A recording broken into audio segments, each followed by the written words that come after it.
नमस्कार मित्रों, मैं सूर्यकांत द्विवेदी भगवान शंकर के मर्म के बारे में, कुछ उनके रहस्य के बारे में, भगवान शंकर की महत्ता के बारे में, उनकी पूजा विधान के बारे में एक नई वीडियो के साथ आपके समक्ष उपस्थित हूँ।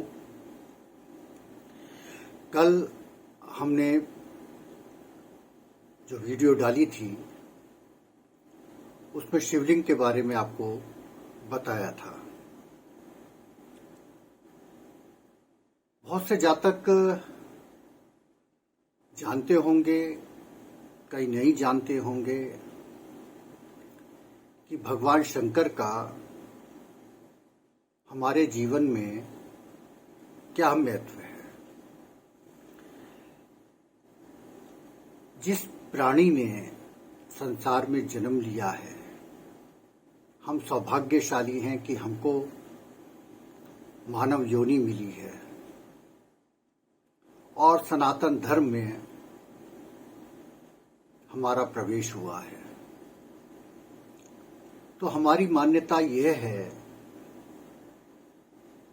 कि आप किसी की भी पूजा कीजिए, लेकिन सिर्फ एक ऐसे देव हैं, देवों के देव, जिनकी पूजा अवश्य अवश्य अवश्य करनी चाहिए, और वो हैं महादेव भगवान शंकर। आप मंदिर में जाते हैं ना, तो मंदिर में आप भगवान शंकर के दो स्वरूप देखते होंगे। एक स्वरूप शिवलिंग के रूप में होता है और एक स्वरूप श्री विग्रह के रूप में होता है।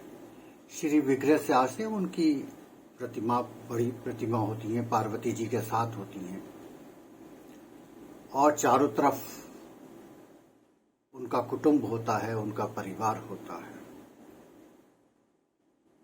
इसका रहस्य आज हम आपको बताते हैं। भगवान शंकर अकेले ऐसे देव हैं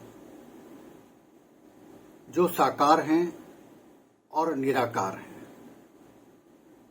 शिवलिंग की पूजा जो हम करते हैं, शिवलिंग पर जो जल चढ़ाते हैं, शिवलिंग पर हम फल चढ़ाते हैं, पुष्प चढ़ाते हैं, जनेऊ चढ़ाते हैं और मिष्ठान चढ़ाते हैं, जो भी कुछ करते हैं, वो रुद्र के रूप में भगवान शंकर की पूजा होती है।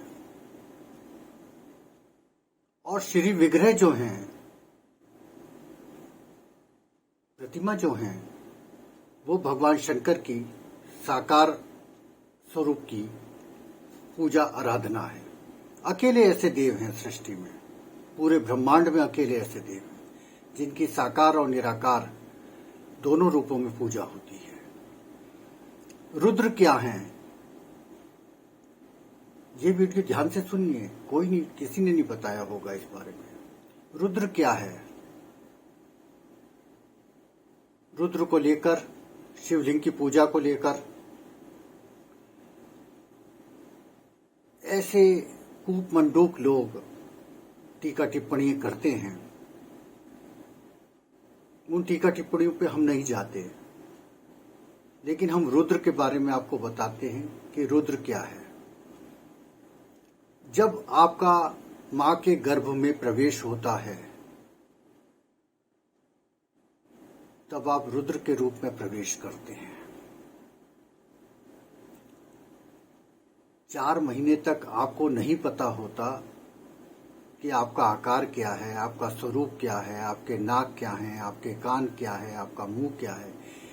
एक पिंड के रूप में आपका मां के गर्भ में प्रवेश होता है, वो शिवत्व होता है। और 5वें महीने से आप आकार लेना शुरू करते हैं, और जब आपका जन्म होता है तो वही पिंड जिसके रूप में आपने गर्भ में प्रवेश किया था, आप साकार रूप से सृष्टि में जन्म लेते हैं। यही रुद्र हैं। एको ही रुद्रो द्वितीय न अस्तु। एक ही रुद्र हैं, दूसरा कोई नहीं है, और वही हैं भगवान शंकर। ये हुई जन्म की बात। और जब आत्मा शरीर से निकल जाती है, आप निर्जीव हो जाते हैं और चिता शांत हो जाती है, तब आपका ना कोई स्वरूप होता है, ना आकार होता है, सिर्फ एक स्मरण रह जाता है कि आप थे। तो जो है वो भगवान शंकर हैं, जो नहीं है वो भगवान शंकर हैं, जो दिखाई देते हैं वो भगवान शंकर हैं, जो नहीं दिखाई देते वो भगवान शंकर हैं। आपके पूरे जीवन व्रत में आपका जो परिवार है, आपकी पत्नी है, आपके बच्चे हैं, आपने किसी बच्चे को गोद लिया हुआ है, आप अपने माता पिता की सेवा करते हैं, किसी को दान देते हैं, किसी के साथ पुण्य करते हैं, गंगा जी का स्नान करते हैं, आचमन करते हैं, पेड़ पुष्प की पूजा करते हैं, पेड़ पुष्प को लेके आते हैं, किसी का कल्याण करते हैं, उद्धार करते हैं, किसी को दान देते हैं, वही सब कुछ वो शिव है, शिवत्व है। इसीलिए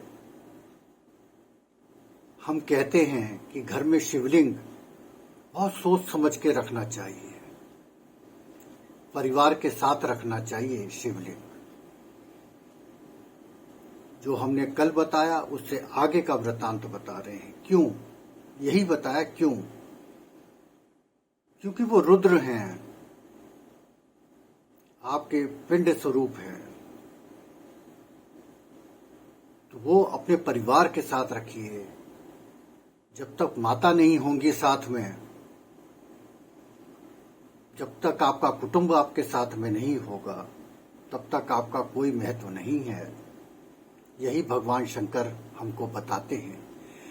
शिवलिंग के बारे में कुछ लोगों ने प्रश्न किया कि घर में कैसा शिवलिंग होना चाहिए।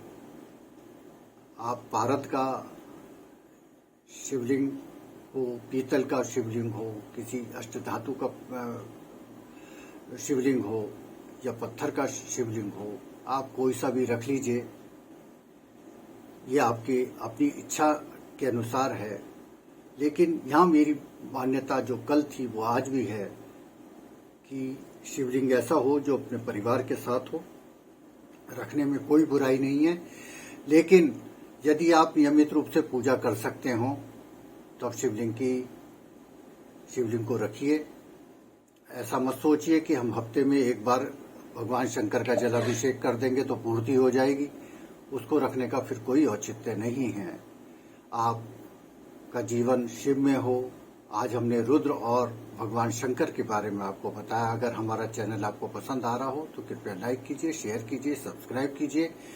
और यदि आपके मन में कोई सावन को लेकर, शिवरात्रि को लेकर किसी भी प्रकार की कोई जिज्ञासा हो तो आप हमें प्रश्न कर सकते हैं। यथासंभव हम आपके प्रश्नों का उत्तर देंगे। बहुत बहुत धन्यवाद। नमस्कार, प्रणाम।